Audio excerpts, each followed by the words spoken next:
ਤੁਸੀਂ ਸੁਣ ਰਹੇ ਹੋ ਪੰਜਾਬੀ ਰੇਡੀਓ ਯੂਐਸਏ ਤੇ ਸਿੱਖ ਇਤਿਹਾਸ ਦੇ ਵਿੱਚ ਅੱਜ ਦਾ ਦਿਨ। ਅੱਜ 2 ਅਗਸਤ ਹੈ।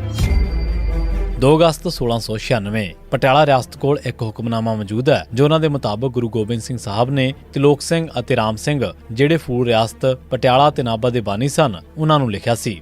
ਇਸ ਦੇ ਉੱਤੇ 2 ਅਗਸਤ 1696 ਦੀ ਤਰੀਕ ਹੈ ਅਤੇ ਇਹ ਆਨੰਦਪੁਰ ਸਾਹਿਬ ਤੋਂ ਲਿਖਿਆ ਗਿਆ ਸੀ। ਇਸ ਦੇ ਵਿੱਚ ਦੋਹਾਂ ਸਿੱਖਾਂ ਨੂੰ ਅਸੀਸਾਂ ਦਿੱਤੀਆਂ ਨੇ।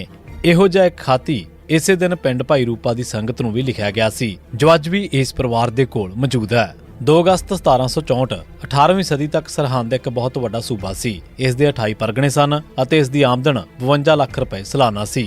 ਇਸ ਕਰਕੇ ਇਸ ਨੂੰ ਸਰਹੰਦ ਬਾਵਣੀ ਵੀ ਆਖਦੇ ਸਨ। ਦਰਿਆ ਯਮੁਨਾ ਤੇ ਸਤਲੁਜ ਵਿਚਕਾਰਲਾ ਇਲਾਕਾ ਸਰਹੰਦ ਦੀ ਹਕੂਮਤ ਹੇਠ ਸੀ। ਬੰਦਾ ਸਿੰਘ ਬਹਾਦਰ ਦੀ ਅਗਵਾਈ ਹੇਠ ਸਿੱਖਾਂ ਨੇ 12 ਮਈ 1710 ਦੇ ਦਿਨ ਸਰਹੰਦ ਤੇ ਕਬਜ਼ਾ ਕਰ ਲਿਆ ਅਤੇ 27 ਮਈ ਨੂੰ ਖਾਲਸਾ ਰਾਜ ਕਾਇਮ ਕਰਨ ਦਾ ਐਲਾਨ ਵੀ ਕਰ ਦਿੱਤਾ।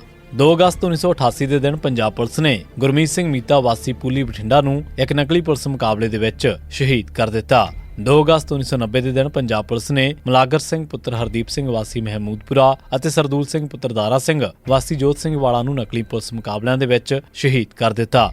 ਇਸੇ ਦਿਨ ਪੁਲਿਸ ਨੇ ਉਮਰਪਾਲ ਸਿੰਘ ਪਾਲਾ ਵਾਸੀ ਭਨਿਆਲਾ ਨੂੰ ਵੀ ਇੱਕ ਨਕਲੀ ਮੁਕਾਬਲੇ ਦੇ ਵਿੱਚ ਸ਼ਹੀਦ ਕਰ ਦਿੱਤਾ। 2 ਅਗਸਤ 1991 ਦੇ ਦਿਨ ਪੰਜਾਬ ਪੁਲਿਸ ਨੇ ਸਵਰਨ ਸਿੰਘ ਪੁੱਤਰ ਧਿਆਨ ਸਿੰਘ ਵਾਸੀ ਮੰਦਰਵਾਲਾ ਅਤੇ ਰਾਮ ਸਿੰਘ ਉਰਫ ਅਮਰੀਕ ਸਿੰਘ ਪੁੱਤਰ ਗਜਨ ਸਿੰਘ ਵਾਸੀ ਖਾਨਪੁਰ ਨੂੰ ਨਕਲੀ ਪੁਲਿਸ ਮੁਕਾਬਲਿਆਂ ਦੇ ਵਿੱਚ ਸ਼ਹੀਦ ਕਰ ਦਿੱਤਾ। ਇਸੇ ਦਿਨ ਪੰਜਾਬ ਪੁਲਿਸ ਨੇ ਮਨੋਹਰ ਸਿੰਘ ਧੀਰਾ ਵਾਸੀ ਵਾੜਾ ਭਾਈਕਾ ਫਿਰੋਜ਼ਪੁਰ ਇਹਨਾਂ ਨੂੰ ਵੀ ਨਕਲੀ ਪੁਲਿਸ ਮੁਕਾਬਲੇ ਦੇ ਵਿੱਚ ਸ਼ਹੀਦ ਕਰ ਦਿੱਤਾ।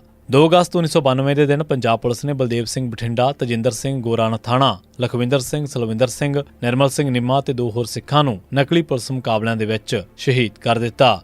2 ਅਗਸਤ 2014 ਦੇ ਦਿਨ ਭੋਪਾਲ ਦੇ ਵਿੱਚ ਇੱਕ ਇਕੱਠ ਦੇ ਵਿੱਚ ਆਰਐਸਐਸ ਦੇ ਮੁਖੀ ਮੋਹਨ ਭਾਗਵਤ ਨੇ ਸਿੱਖਾਂ ਨੂੰ ਹਿੰਦੂਆਂ ਦਾ ਹਿੱਸਾ ਦੱਸਿਆ। ਉਸਨੇ ਕਿਹਾ ਕਿ ਸਿੱਖ ਬੋਧੀ ਜੈਨੀ ਹਿੰਦੂ ਨੇ ਅਤੇ ਇਹਨਾਂ ਨੂੰ ਘੱਟ ਗਿਣਤੀ ਕਹਿਣਾ ਇੱਕ ਸਾਜ਼ਿਸ਼ ਹੈ। ਸਿੱਖ ਆਗੂਆਂ ਤੇ ਵਿਦਵਾਨਾਂ ਨੇ ਇਸ ਦੀ ਸਖਤ ਸ਼ਬਦਾਂ ਦੇ ਵਿੱਚ ਨਿੰਦਾ ਕੀਤੀ।